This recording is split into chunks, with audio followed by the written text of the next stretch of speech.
What's the crack, everyone? Shay from the Golden Hour Film Podcast here with the latest of our short videos, the top 12 videos that we've been doing recently on the channel.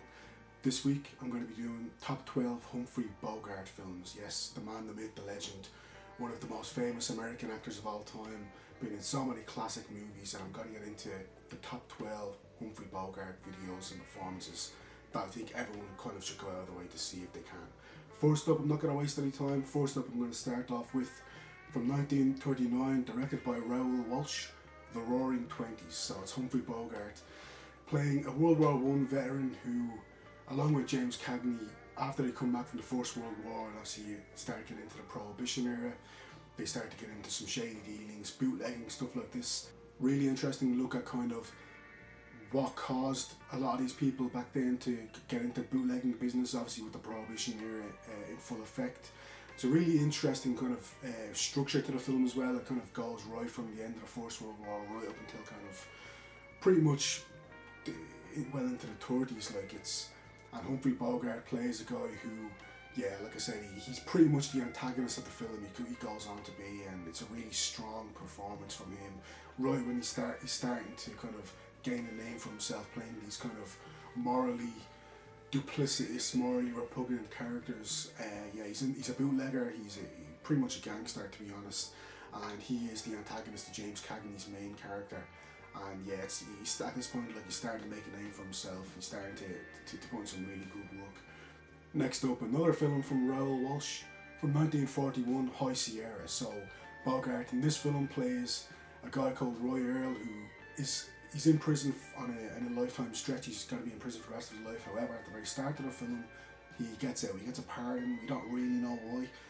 He gets a pardon because of reasons, which we go on to find out later.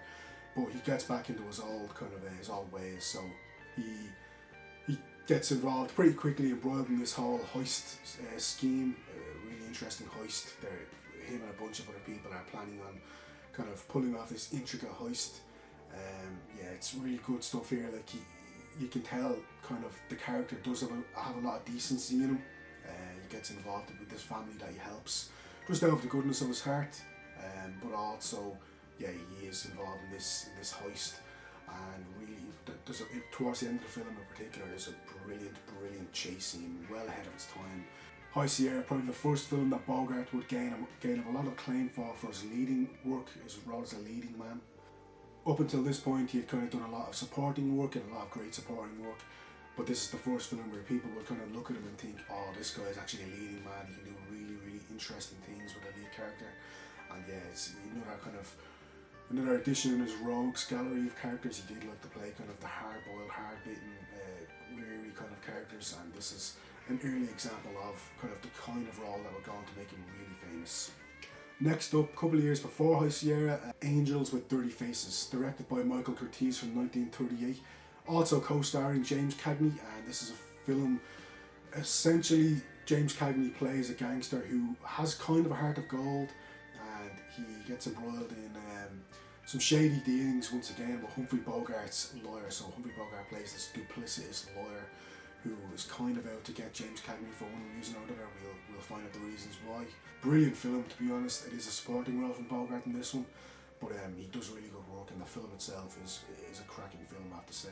Next up, arguably the most famous Humphrey Bogart film, and arguably the most famous Humphrey Bogart performance, another Michael Curtiz film, Casablanca. Yeah, probably the most well-known romance film of all time, certainly up there.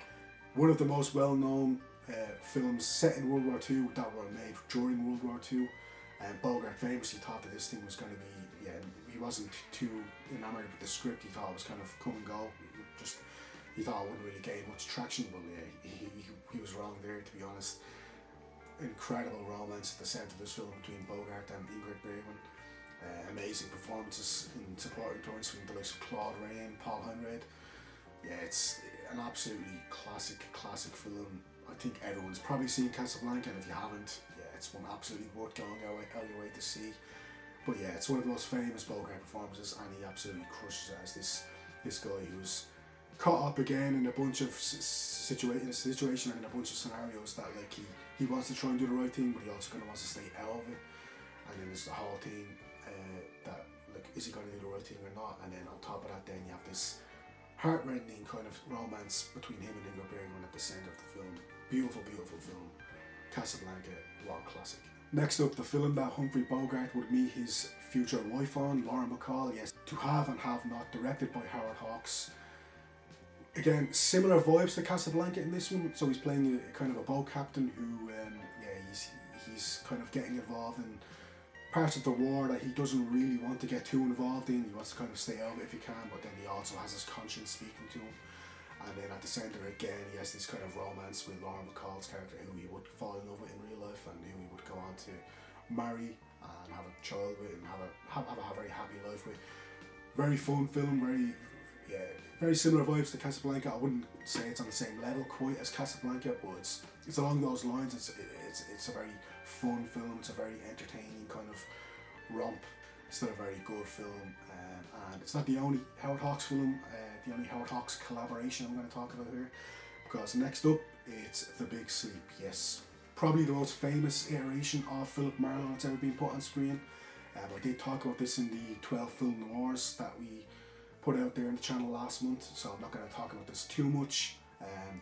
But yeah, it's like I said, Philip Marlowe is one of the greatest kind of private detective characters in all of cinema, and yeah, Humphrey Bogart, I think, gave us, in my opinion, the definitive version of this. Again, he reteams with Laura McCall. Again, he reteams with Howard Hawks. But yeah, it's one of the most prototypical hard-boiled films noir. And yeah, he does brilliant work in it. Like, it's not the first private detective that he played. I'll get on to another famous one in a little bit, but he does really great work in this. So The Big Sleep, great film. Next up, another film noir from the same year, 1946, directed by John Cromwell, Dead Reckoning. No, not the Ethan Hunt Mission Impossible films from a couple of years ago. Although I would pay to see that. I would pay to see Humphrey Bogart in a Mission Impossible film if someone was to do that. But yeah, again, another kind of just straight down the middle. Just cannot get really much more noir than this. So Humphrey Bogart is playing a World War II veteran whose friend is killed. His friend passes away, and he believes in suspicious circumstances. So he goes on his way to try and prove that he was killed, and he wants to find out what actually happened to his friend from the army. You have a great kind of femme fatale performance in this from Elizabeth Scott. Probably a slightly lesser known noir than Bogart's films often were, but he does some really great work in here. Great voiceover. It's shot so beautifully. Like it's shot like it's rainy, it's dark, it's grungy. It's basically everything you want from a Humphrey Bogart starring film noir. Speaking of film noirs, from 1941, again, I also talked about this in the top 12 film noir video that we put out on the channel last month. So directed by John Huston. I'm going to say here, we've covered it on the podcast, The Maltese Falcon. Yeah, a lot of people call this the very first film noir. Again, I'm not sure I agree with that. I don't, to be honest, because again, film noir takes from so many different genres, particularly German expressionism. And this is also a much funnier kind of film noir than I think you'd often see. We get into that in the podcast episode that we did, but I think there's so many funny lines in this. But yeah, he plays Samuel Spade, does our bogey, and again, just it does have a lot of the kind of tropes and a lot of the little bullet points that you want a film noir to hit. But yeah, it's also very funny as well. It's a brilliant performance at the centre of this thing. Again, his friend / business partner is killed, and he wants to kind of find out what happened to him. And he also gets brought in. He also gets tied up in this whole criminal kind of ongoing thing to try and find the titular Maltese Falcon, this incredible MacGuffin at the centre of the film. But yeah, he absolutely carries this film with his charisma and his cadence, his way of speaking. But yeah, like, it's probably the film that would make him so synonymous with film noir as a genre.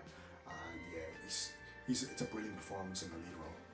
Another John Huston film up next, probably in my opinion the best ever performance that Bogart ever gave on screen, The Treasure of the Sierra Madre, an absolutely incredible film from 1948.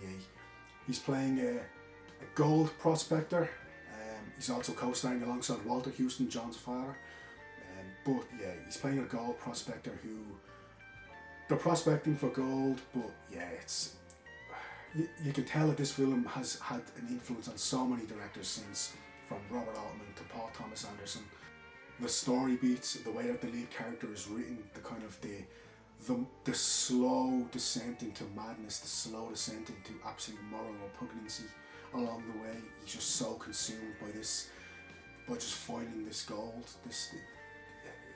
It's a brilliantly calibrated performance from Humphrey Bogart. I think a lot of the noirs that he would do, a lot of film noir performances that he would put in, they're all great. Well, a lot of them are great, but you're also kind of getting some of the same things maybe, like he's playing the same beats. In this, he's being forced to pull off stuff that he hasn't really done on screen before. It's some really dark stuff. The film goes to some really dark lengths, and I think Bogart's performance is absolutely the crux of the film. I don't think it works nearly as well without that performance in the centre. Great performance and great film. And one final John Huston collaboration that I wanted to bring up, Caine Largo, also from the same year, 1948, the same year as The Treasure of the Sierra Madre. He plays a World War II veteran whose friend again has passed away unfortunately during the war, so he goes to kind of visit this guy's father in Caine Largo in Florida, this place in Florida. Kind of a big weather event happens. That means they get holed up in this hotel that the father of his best friend owns. But some shady dealings are going on in this hotel because it's also populated by a gangster on the run at this time. So again, it's a great crime flick, a great kind of gangster crime flick. So it's just a great crime flick, a great gangster picture.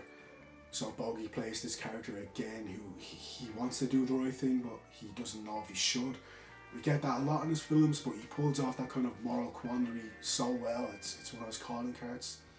And yeah, the whole film then revolves around, is he gonna kind of challenge this guy, this brilliant gangster, this very smart gangster played brilliantly by Edward G. Robinson, or is he gonna kind of take the coward's way out? Is he not gonna do the right thing?